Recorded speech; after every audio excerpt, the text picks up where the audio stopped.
चलो अभी example number 7 कर रहे थे। तो compute the sum of 4 digit numbers which can be form bye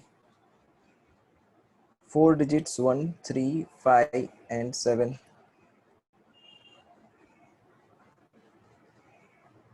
okay, तो यहाँ पे जो ये 1, 3, 5, 7 डिजिट्स है, इनको यूज करना है एंड 4 डिजिट नंबर बनाने हैं। लाइक 1, 3, 5, 7, एक ये बनेगा, एक दूसरा 1, 3, 7, 5 like this, then 3, 1, 7, 5, then 7, 5, 1, 3 like this. तो इस तरीके से जो सारे नंबर बनेंगे उनका समेशन हमें चाहिए। तो अभी 4 डिजिट्स है हमारे पास, 1, 3, 5 and 7, and we need to find the 4 digit number. तो 4 नंबर एंड 4 प्लेस, तो 4p 4 नंबर्स बनेंगे, that is 4 factorial, that is total 24 numbers. ये जो 24 नंबर बने, अब सोचो जरा कि यहाँ पे लास्ट डिजिट अगर 7 लेते हैं, कि लास्ट डिजिट मुझे 7 ही लेना है, तो आगे के ये जो 3 नंबर है वो रीअरेंज होंगे। एंड 3 नंबर हम कितने तरीके से रीअरेंज कर सकते हैं? तो 3 डिजिट्स आप लोग 3 फैक्टोरियल वे से रीअरेंज कर सकते हो, दैट इज 6 तरीकों से आप रीअरेंज कर सकते हो। इसमें समझ आया? हाँ, समझ पड़ी। जैसे बोला वैसे कि अगर मैं 7 को यूनिट प्लेस पे फिक्स करूं तो ऐसे 6 नंबर बनेंगे। सेम वे अगर 5 को आप यूनिट प्लेस पे फिक्स करो तो वैसे भी 6 बनेंगे, 3 को फिक्स करो तो वैसे भी 6, एंड 1 को फिक्स करो तो वैसे भी 6। मतलब यूनिट डिजिट 7 होगा ऐसा पॉसिबल है 6 बार। तो there are 6 positions, here are 6 times in each of the positions, हर एक के लिए। मतलब इसका मतलब क्या हुआ कि 7 जो है, 7 can be at unit place 6 times. Simultaneously 7 tens place पे भी 6 बार ही हो सकता है, 7 100 प्लेस पे भी 6 बार ही आएगा, एंड 7 थाउजेंड्स प्लेस पे भी 6 बार आएगा, है ना? हाँ सर। हर एक हाँ। जगह पे 6 बार आएगा। तो sum of digit in ones position will be, मतलब यहाँ पे अगर देखे तो यहाँ पे पोजीशन, इसका समेशन करेंगे यूनिट डिजिट का, तो ये ऐसा 6 बार होने वाला है। तो दैट इज 6 इनटू इन सबका समेशन। समझ में आया? तो ऐसा 6 बार होने वाला है, that's why 6 into sum of unit digits, ऐसा सोच लिया कि ये यूनिट डिजिट का समेशन। तो ये यूनिट डिजिट का समेशन इज 96। 6 इंटू दिस ये करा तो 96 आया। अब जैसे यूनिट प्लेस के लिए 96 है, वैसे टेंस प्लेस के लिए समेशन क्या हो जाएगा? तो टेंस प्लेस के लिए 10 इंटू 96 हो जाएगा, क्योंकि वो 96 टेंस प्लेस पे है ना। हाँ। 100 प्लेस पे क्या होगा? तो 100 इंटू 96 हो जाएगा, समेशन 96 ही होने वाला है। 6 into this is equal to 96, पर वो टेंस प्लेस पे है, दैट्स वाई 10 से मल्टीप्लाई करा। 100 प्लेस पे है, दैट्स वाई 100 से मल्टीप्लाई करा, एंड 1000 प्लेस पे है, दैट्स वाई 1000 से मल्टीप्लाई करा। ओके, अब इन सब का सिंप्लीफिकेशन करा तो answer 1,06,656। Example in 11 is quite easy. How many different ways can a club with 10 members, total 10 members, select a president, secretary and treasurer if no member can hold two offices and each member is eligible for any office? Quite easy. 10 member है, 3 position है, तो 10p3 कर दो। या तो फिर ऐसे कि भाई 10 मेंबर है तो एक को प्रेसिडेंट बना दिया, तो प्रेसिडेंट के लिए 10 चॉइस है। तो अब जो प्रेसिडेंट बनेगा वो सेक्रेटरी नहीं बन सकता, तो सेक्रेटरी के लिए 9 चॉइस हो जाएगी, तो यहाँ पे 9 आ जाएगा। ओके, एंड यहाँ पे क्या आएगा? 8, तो that is equals to 720। Sir को डायरेक्ट 10p3 कर दिए तो ये। Next question, question number 12, when અને સર એવું લખ્યું. example number 12, when John arrives in New York, he has 8 shop to see, but he has time only to visit 6 of them.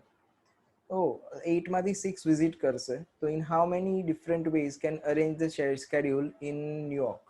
तो 8 में से 6 ही विजिट करेगा तो it is 8p6. Simple 8p6 simplify कर दो whatever is your answer that's it चल next question number 13 example number 13 when Dr. Ram arrives in his dispensary he finds 12 patients waiting to see him if he can see only one patient at a time find the number of ways he can schedule his patients if they want their turn and uh, if 3 leave in digest before Dr. Ram gets around to see them. Okay. जो सम दिया उसमें क्या बोला है कि 12 patient है उनके पास और 12 के 12 बैठे रहे, ये फर्स्ट वन केसेस। तो 12 के 12 पेशेंट को वो डॉक्टर चेक करेगा तो 12p12 हो जाएगा, है ना। 12 पेशेंट है एंड वो 12 को चेक करेगा तो that's why it is 12p12, तो that is 12 factorial and simplify the 12 factorial. अब क्या बोला, 3 पेशेंट चले गए, उसने चेक किया उससे पहले ही चले गए। कभी कभी कभार ऐसा होता है कि कुछ ज्यादा ही भीड़ है एंड हमें इतना मेजर इश्यू नहीं है, या तो फिर इतना मेजर इश्यू है कि we can not wait for that our turn, तो हम किसी और डॉक्टर के पास चले जाएंगे। तो ऐसा कुछ हुआ कि 3 लोग चले गए, 3 पेशेंट चले गए, तो अब डॉक्टर को जो 12 चेक करने थे उसमें से अब उनको चेक करने कितने बचे, 9 चेक करने बचे। तो they can see by 12p9 ways, तो उस टाइम पे 12p9 हो जाएगा। नाउ सिंप्लीफाई द 12p9, तो that is the number of ways, that's it answer. चलो question is something like that 10 examination papers are arranged in a such a way that the best and worst papers never come together। एक best वाला है और एक worst वाला है, वो दोनों पेपर साथ में कभी नहीं आने चाहिए। तो टेम्पररी आप लोग खाली इतना सम सोचो कि 10 examination papers can be arrange. अगर 10 एग्जामिनेशन पेपर को हम अरेंज करना चाहते हैं तो कितने तरीकों से, 10 फैक्टोरियल तरीकों से। 10 पेपर्स 10 जगह 10p10 that is 10 factorial ways. तो ये टोटल तरीके हैं कि जिसमें बेस्ट एंड वर्स्ट साथ में भी आएगा एंड साथ में नहीं भी आएगा, वो सब मिला के टोटल 10 फैक्टोरियल है। अब मैं ऐसा कंसीडर करूं कि बेस्ट एंड वर्स्ट पेपर साथ में आते हैं, क्योंकि डायरेक्टली साथ में नहीं आते हैं, वो ढूंढना थोड़ा कॉम्प्लिकेटेड हो जाएगा। हम लोग ऐसा ले लेते हैं कि बेस्ट एंड वर्स्ट पेपर्स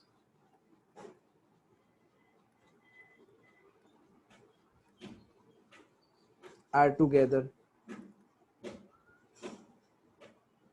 ये दोनों को साथ में ले लिया हमने कि बेस्ट वाला एंड वर्स्ट वाला साथ में ही आएगा।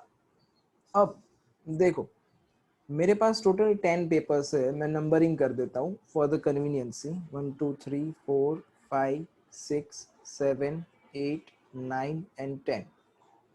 मैं क्या बोल रहा हूँ कि बेस्ट एंड वर्स्ट पेपर साथ में ही आएगा। तो मान लो कि ये 4th नंबर वाला एंड 9th नंबर वाला, ये दोनों पेपर में से एक बेस्ट है, ये बेस्ट वाला है एंड ये वर्स्ट वाला है, ऐसा हम मान लेते हैं फॉर दी कन्वीनियंस। ऐसा कुछ भी नहीं है कि 4 एंड 9 वाला ही बेस्ट एंड वर्स्ट होगा, फर्स्ट एंड सेकंड भी हो सकता है, थर्ड एंड फोर्थ भी हो सकता है, कोई भी हो सकता है। तो मान लेते हैं कि 4th वाला पेपर एंड 9th वाला पेपर जो है वो बेस्ट एंड वर्स्ट है। अब मैं ऐसा कंसीडर कर रहा हूँ कि ये दोनों पेपर साथ में ही आएंगे, तो इन दोनों को साथ में ही रहना है। तो अगर मेरे अरेंजमेंट की बात आएगी तो एट दैट टाइम मुझे कितने लोगों को अरेंज करना पड़ेगा, तो 1 2 3 4 5 6 7 8 एंड ये जो दो पेपर है बेस्ट एंड वर्स्ट, उसमें से खाली एक पेपर मेरे को अरेंज करना पड़ेगा, दूसरा अपने आप साथ में आ जाएगा क्योंकि उन दोनों को साथ में ही रखना है। तो मुझे कितने की चिंता करने की, मुझे 9 पेपर्स की चिंता करने की। यहाँ तक कोई डाउट? तो अब आपको 9 पेपर रीअरेंज करने हैं, तो 9 पेपर आप कितने वेज से रीअरेंज कर सकते हो, तो 9 फैक्टोरियल वेज से रीअरेंज कर सकते हो और ये जो दो पेपर है best and worst, they can be rearrange by 2 factorial ways. तो इतने वो तरीके हैं जिसमें साथ में आएंगे। अब ये टोटल तरीके इतने में साथ में आने वाला है, हमें क्या चाहिए, साथ में नहीं चाहिए, नेवर कम टुगेदर। तो नेवर कम टुगेदर में क्या हो जाएगा, तो टोटल में से इतने हटा दो, तो total 10 factorial minus 9 factorial into 2 factorial. तो इसको सिंप्लीफाई कर देते हैं, 10 factorial can be written as 10 into 9 factorial minus यहाँ पे 9 फैक्टोरियल इंटू 2 फैक्टोरियल, 2 फैक्टोरियल 2 ही होता है। तो वी कैन टेक कॉमन, क्या कॉमन ले सकते हो आप, 9 फैक्टोरियल कॉमन ले सकते हो, 10 माइनस 2, तो 10 minus 2 is 8, that means 9 factorial into 8, answer.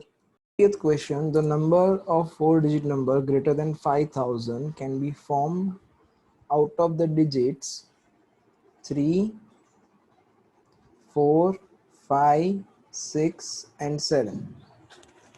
तो देखो सिंपल सा लॉजिक है, आपको जो नंबर चाहिए वो 5000 से बड़ा चाहिए और ये डिजिट्स यूज करने हैं आपको। ये डिजिट यूज करने के बाद आपको 5000 से बड़ा नंबर फॉर्म करना है। तो फर्स्ट प्लेस पे आपको 5 ही रखना पड़ेगा। इसमें से अगर मैं फर्स्ट प्लेस पे 5 रखता हूँ तो 5000 है, मतलब यहाँ पे 3 प्लेसेस खाली है अपने पास। 3 एंड 4 यहाँ पे फर्स्ट प्लेस पे हम रख नहीं सकते क्योंकि वो नंबर 5000 से बड़ा नहीं होगा। तो अब 5 के अलावा यहाँ पे कितने नंबर बचे हमारे पास, 1, 2, 3 एंड 4। तो 4 नंबर से 4 जगह बचेगी हमारे पास कि 3 जगह बचेगी, कितनी जगह बचेगी। तो फिर से एक बार, अगर मैंने फर्स्ट प्लेस पे 5 रखा तो we have 3 places and 4 numbers, तो 4p 3 तरीकों से हम भर सकते हैं। तो ये जगह भरी जा सकती है 4p 3 वे से, तो 24। वैसे ही अगर मुझे 5000 से बड़ा नंबर रखना है तो फर्स्ट प्लेस पे 6 या 7 लिख सकता हूँ, तो इसके लिए भी 24, इसके लिए भी 24। अब इसका टोटल लगा दिया तो दैट इज इक्वल टू 72। तो there are 72 numbers such that greater than 5000 by using this digits. तो सर्कुलर परम्यूटेशन में हमें अगर n चीजें सर्कुलर वे में अगर रखनी है, n different things we are going to choose at a time, then the number of ways of arrangement is n minus 1 factorial अगर सर्कुलर वे में रख रहे हो। Interesting. Theorem number 1, the number of permutation of n distinct object taken are at a time when a particular object is not taken in any arrangement, that is equal to n minus 1 pr। Example ले लेके समझाते हैं कि मान लो कि भी आप 10 friends हो। अब ये 10 टोटल फ्रेंड को एक पार्टी में जाना है, लेकिन एक बंदा जो है वो नहीं आने वाला है। ओके, तो पार्टी प्लेस मान लो कि 3 पार्टी प्लेस है, उसमें से कोई एक पार्टी प्लेस में जाना है आपको। तो अब वो जो party places are 3, r is equal to 3, that is confirm. अब आप लोग 10 लोग थे, उसमें से एक डेफिनेटली नहीं ही आने वाला है, तो ऑब्वियसली जो लोग जा रहे थे 10 लोग, उसमें से एक कम हो जाएगा, तो that is equals to 9, like that. Next one, theorem number 2। तो थ्योरम नंबर 2 ऐसा है कि particular object is always included in arrangement. The number of permutation of R object out of n distinct object when a particular object is always included in any arrangement, that is equal to n minus 1 p r minus 1।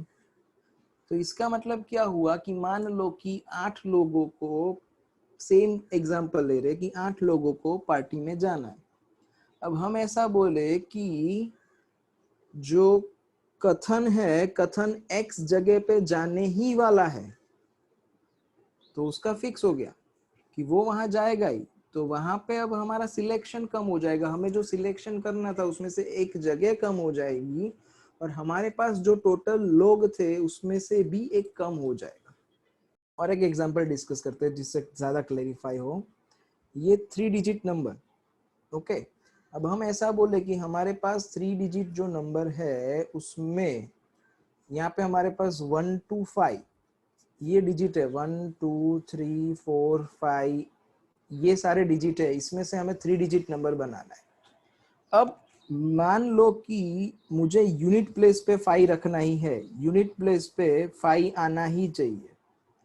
तो अब मुझे कितनी जगह भरनी है? मेरे पास 2 option बचे और ये जो टोटल डिजिट से 1 2 3 4 5 उसमें से एक डिजिट भी कम हो जाएगा और हमारे पास जो प्लेस थे 3 उसमें से एक प्लेस भी कम हो जाएगा।